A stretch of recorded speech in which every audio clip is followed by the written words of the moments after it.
Well, it looks like I made it on top of the planet today.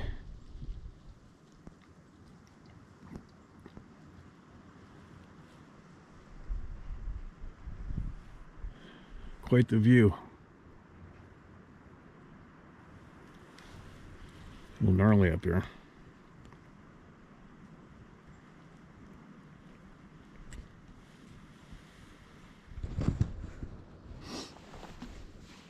Well, how's this for a view?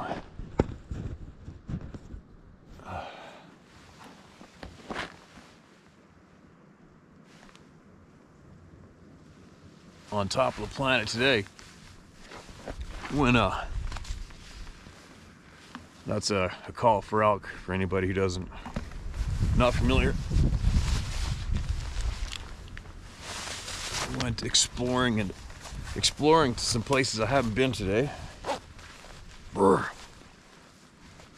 Found my way to the top of this sort of a mountain,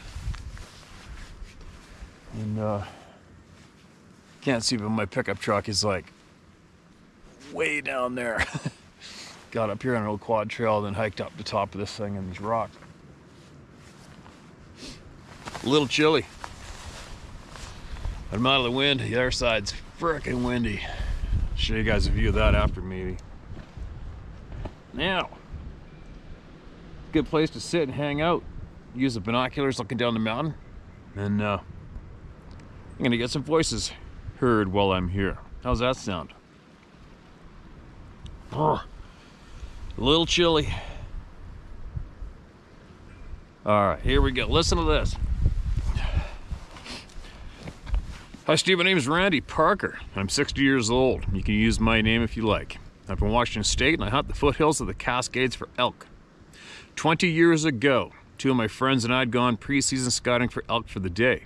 About the last half hour of light, we had found a main game trail at the end of a dead-end road on top of a main ridge, and we decided to take a short hike and check it out. I decided to leave my .44 mag in the truck. Never again. About 15 minutes into the hike, all three of us had heard the most deep guttural growl off to our left, no more than 20 to 30 yards away. This seemed to vibrate through your body like a lot of the lion's body, a lot like a lion's growl, but louder.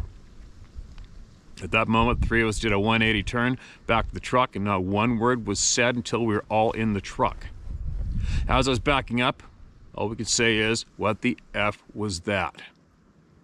I've experienced a lot of encounters with bears bluff charging me and popping their teeth, and even fighting in a close proximity. I've never had anything get to me as much as that growl did. Holy shit. I have a couple more stories I'll share with you later. Prayers go out to you and your friend and her family. God bless. All right, man. Appreciate it. It's too bad we can't get across to the public, the people that aren't familiar with just how significant the growls must be, right? We've all heard growls. I've heard it all from grizzly bears, and but I haven't heard what's described by you and many other people, and I'm not curious to either myself. I've heard and seen enough.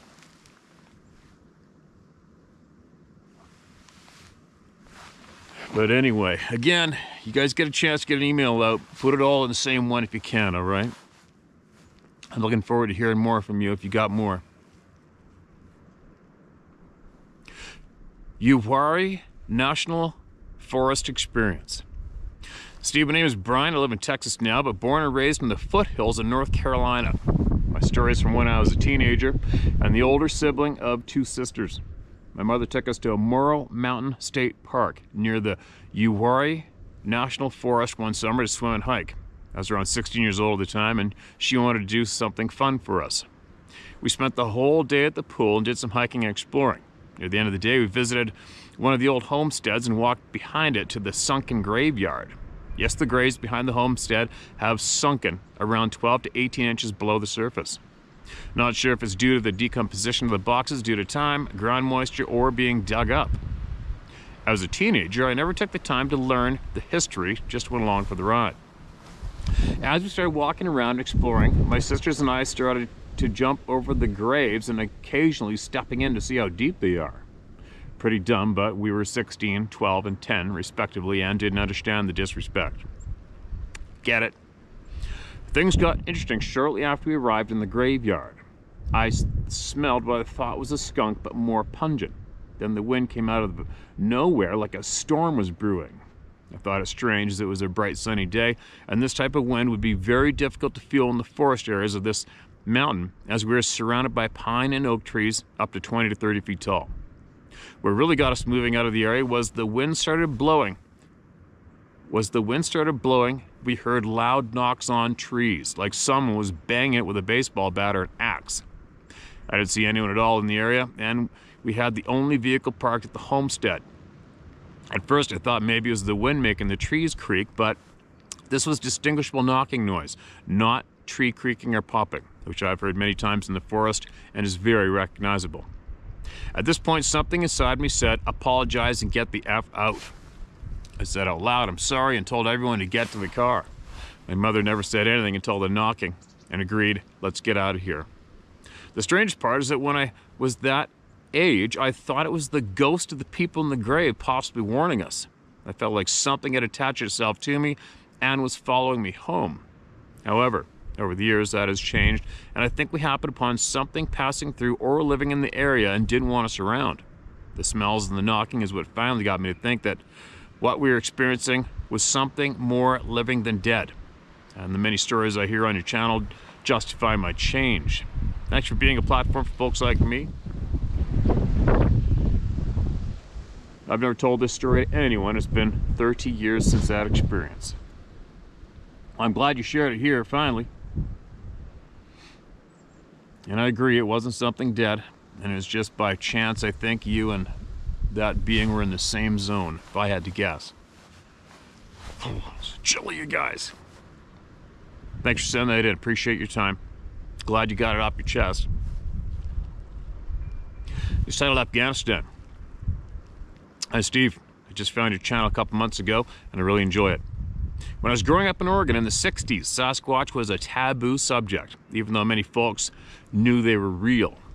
I spent many years packing into the Cascades, and I have a couple of my own encounters, but what prompted me to write were the other stories about Afghanistan. In the early 80s, I had a friend, now deceased, from Afghanistan. And once I asked him if he had ever heard stories about the Almasty, the Central Asian/Russian Sasquatch, and he had.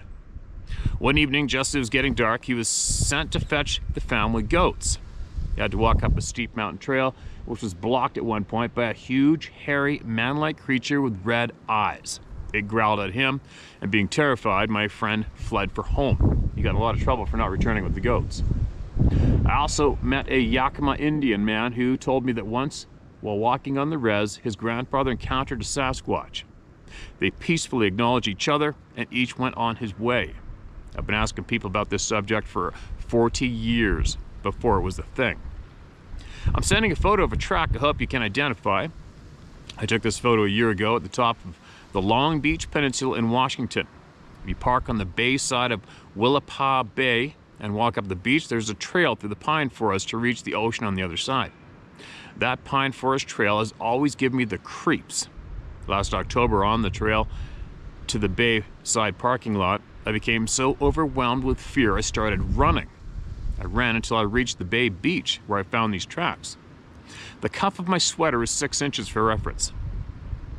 What could have made them? They were alone on the beach and not there an hour earlier. There are no wolves here.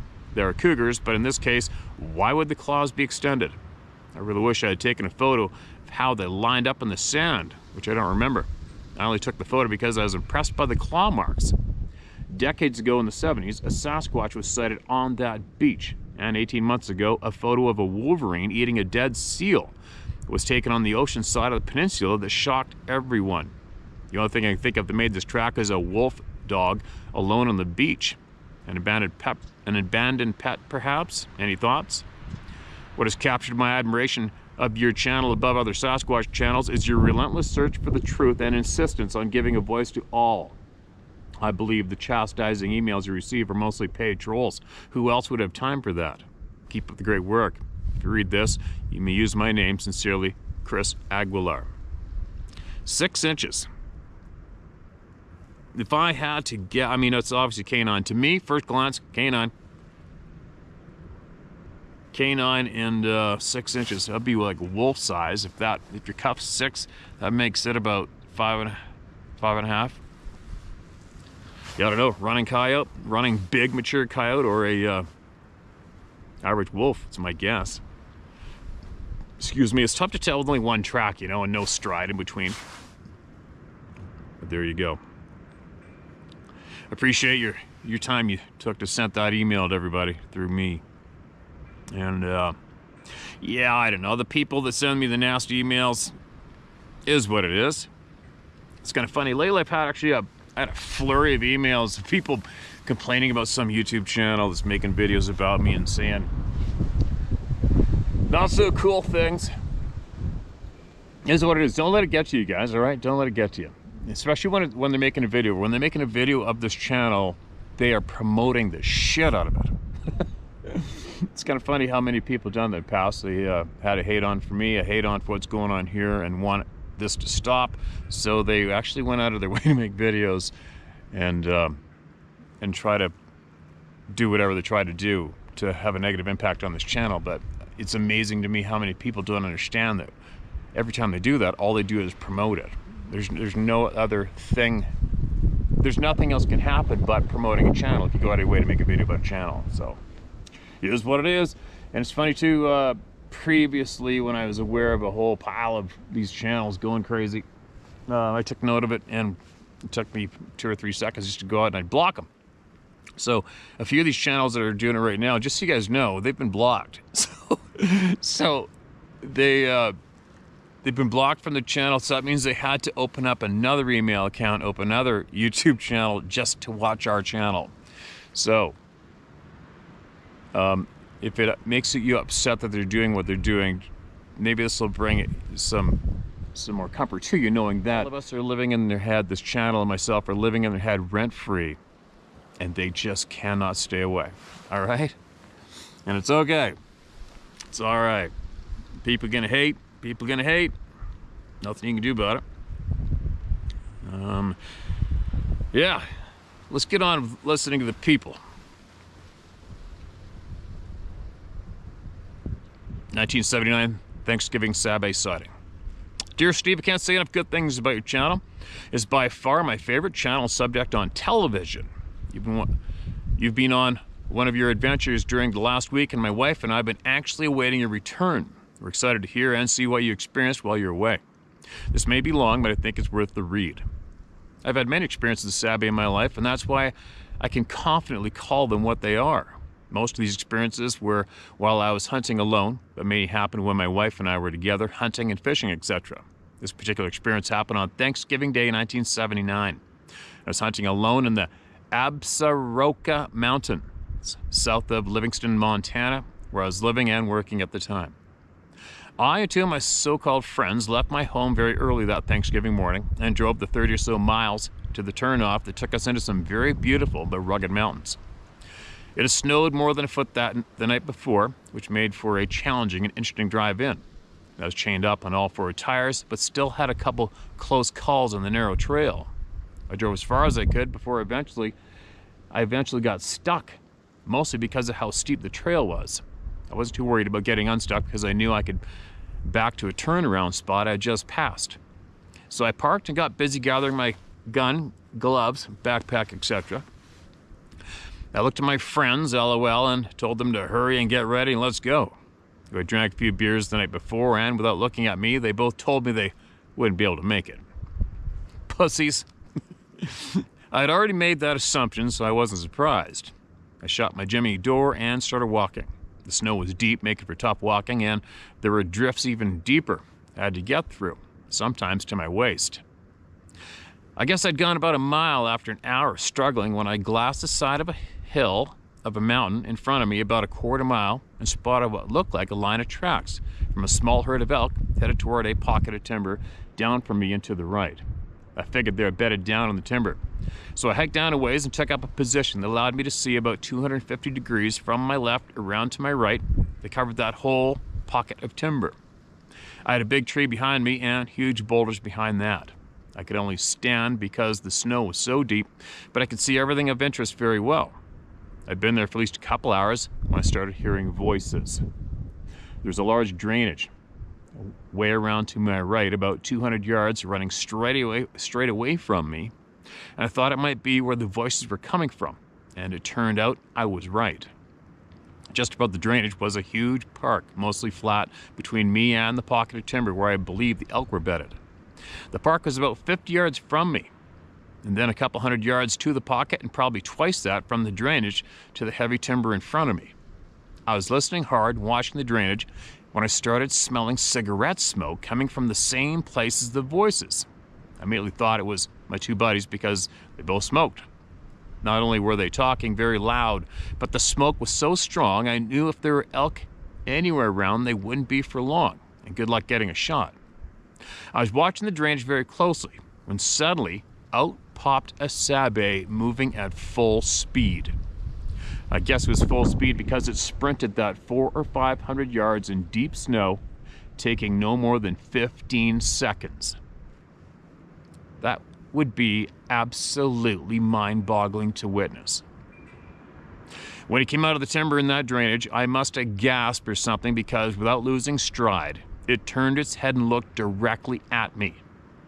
I felt like it marked me because I continue to have experiences involving them to this day. No, I don't like it or want it. I know they do not have good intentions. It had longish dark brown or black hair all over its body. I would say it was anywhere between 9 to 10 feet tall with long legs that easily ran through probably 3 foot of snow, amazingly quick. It had a dark but sort of human-like face that showed expression as it looked towards me. The voices I heard were from two hunters. What? The voices I had heard were from two hunters, or should I say morons, that after about 5 minutes, while I was still trying to process what I just witnessed, walked up and out of the same drainage about 75 yards closer to me than the sabe, and they hadn't seen anything. Not even the trail where it had come out and ran, but they'd tried to walk the same direction anyway. Hunting, I guess, with no clue. But I could see their struggle to make it even 10 yards, and they turned around and followed their own tracks behind back into the drainage. I could hear them talking for another 30 minutes at least. Unbelievable. I didn't bother trudging through that deep snow to go down and look for tracks. I was already wore out, and I already knew for certain what I'd seen. You knew what made the tracks. I finally got back to my Jimmy and was happy to see my buddies were pretty mad and cold. I'd taken the keys with me, you bastard, on purpose, haha. And as expected, after a detailed account of my experience, they laughed and joked about it all the way home. Needless to say, but as you say, I threw them to the curb. Sorry it was so long, but I hope it was worth it. It was to me, because like you, my wife and I are knowers to the 10th degree. Thanks, Steve, for all you do. ARC and DLC. That is one hell of an experience, man. It's one hell of an experience. And from what I've gathered from people just like you and me, you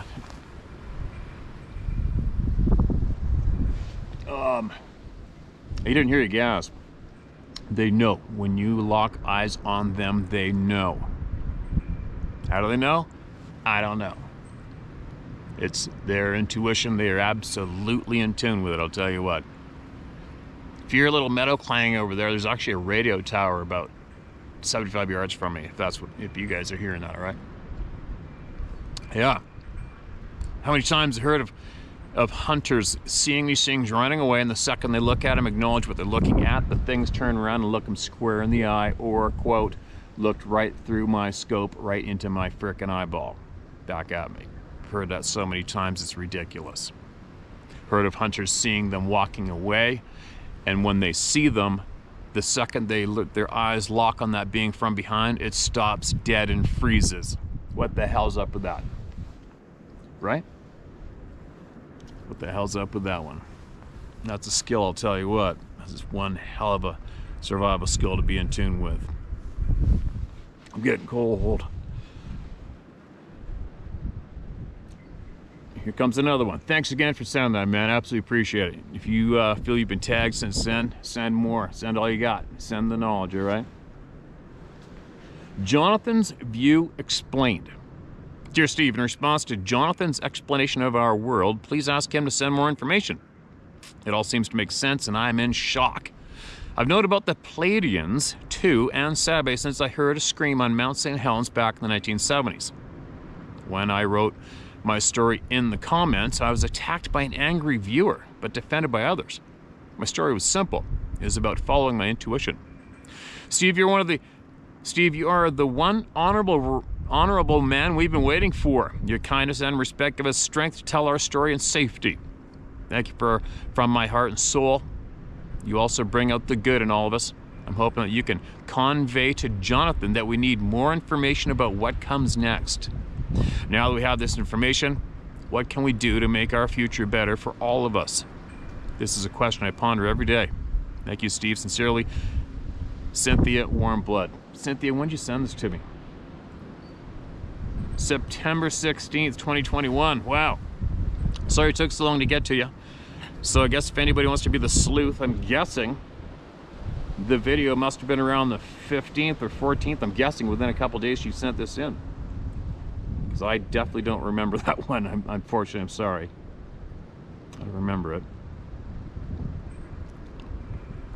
All right. Ooh, this looks like a long one. I don't think I have time to do that one. I might freeze to this rock. I'll read that later on, though. How about this one? This one's probably just about right for length. Not sure, but is the title of this one. Dear Steve, thank you for providing this service. I believe this is absolutely important and what is needed for more than one reason. I greatly appreciate it. Before I detail my experience, let me provide a brief introduction. First, I've been camping, fishing, and hunting most of my life. I spent quite a bit of time in the forest and bush. Secondly, my experience happened over 45 years ago. I've thought about this all my life since then. Dreamt about it too. It has not been until quite recently that I thought that this strange experience could be related to Sasquatch/Sabe.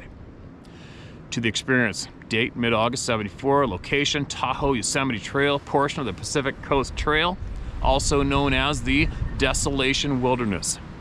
This area was identified by one of your other sharers and isn't far from where Ron Moorhead recorded the Sierra Sounds. Myself and two friends were backpacking for a week west of Echo Summit on Highway 50 and were camped out at Lake Ralston near Ralston Peak at over 8,000 feet and surrounded by granite and sporadic high timber. On one night we were there, all three of us experienced some very weird phenomena. It was a bright white light shining through the trees to the southeast of us. It stayed stationary and it was incredibly bright, significantly brighter than any star, although the stars were beautiful at that elevation. It wasn't Venus and it was not present on any other night. We also heard what was described as a siren-like sound. It sounded like a woo, woo, woo, and repeated with almost no break for several minutes. Then the siren-like sound stopped and we heard what we thought were voices calling, but we could not make out the words. These vocals were coming in from the direction of the light and siren-like sound. All the sounds were fairly distant, certainly at least a few hundred yards away back the way we had hiked to get to where we were camped. These things occurred roughly simultaneously. The siren-like sound ended first. The voices started after. Light stayed present throughout. The entire experience lasted for half an hour, then nothing. We don't see anything unusual or smell anything rank. We decided that this experience was very strange, but maybe there was a fire or someone was lost and that is what was going on. We didn't experience anything like that again for the rest of our story. When we hiked out a few days later, we checked at the lodge at Echo Lakes. They didn't know what we were talking about and said there had been no fires or searches for any lost hikers during the week and we're back in the wilderness. Sorry. During the week, we were back in the wilderness. At least that they knew.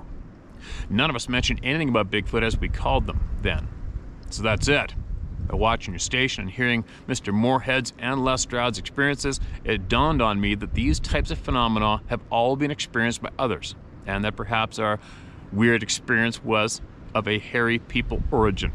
I'm open to people's input, and please feel free to use my name, and thank you.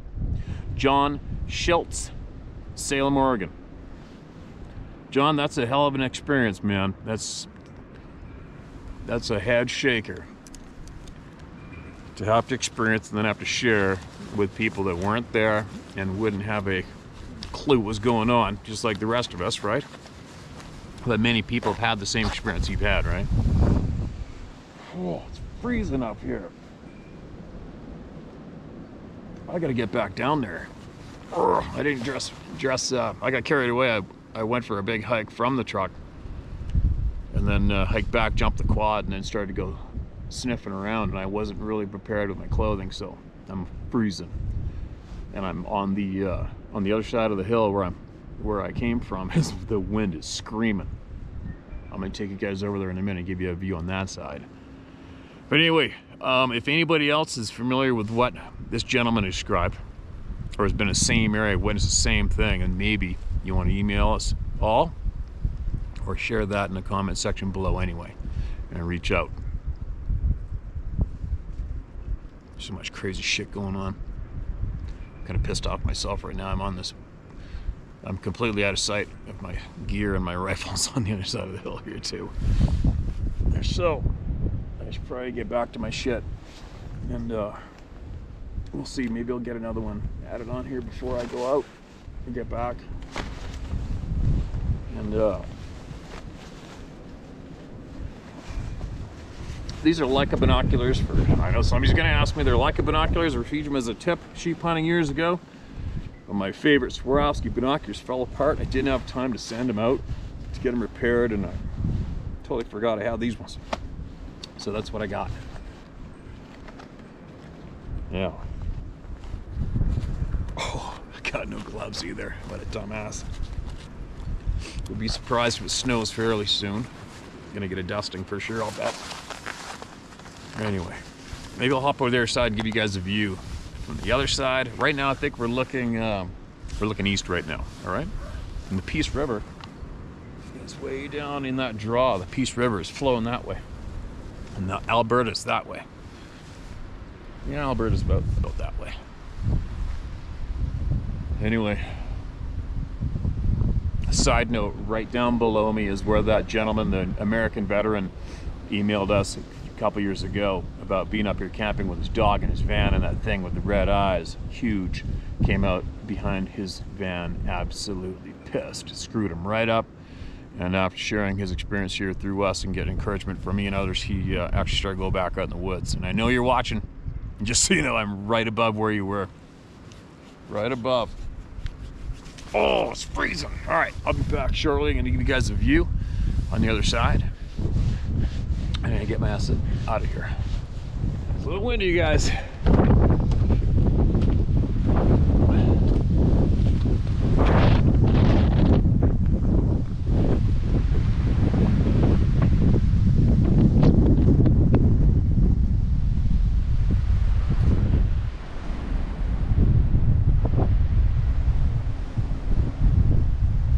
Whew. It's Williston Lake. There's a big dam down there. Peace River drains out of that sucker. All right, I'm done with this wind and freezing cold. Gotta go get warm.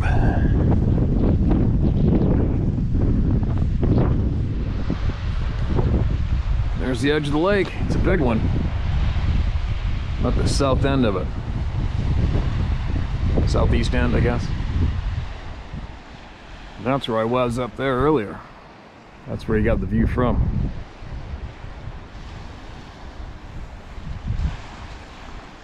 Miles and miles and miles and miles of country.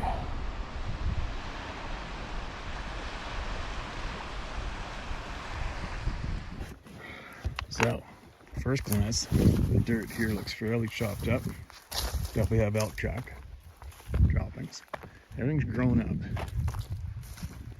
Meaning grasses and stuff is all grown. Yeah. The salt is definitely licked. A lot. It's not all gone. Surprised. Unfortunately, my camera's been spun. Probably a bear. Hopefully, it got a lot of content on it before. Got annihilated. Could have swore I left 2 cameras. We'll see. I'll have a look around. It's looking good. The elk are loving it here. It's good. All right.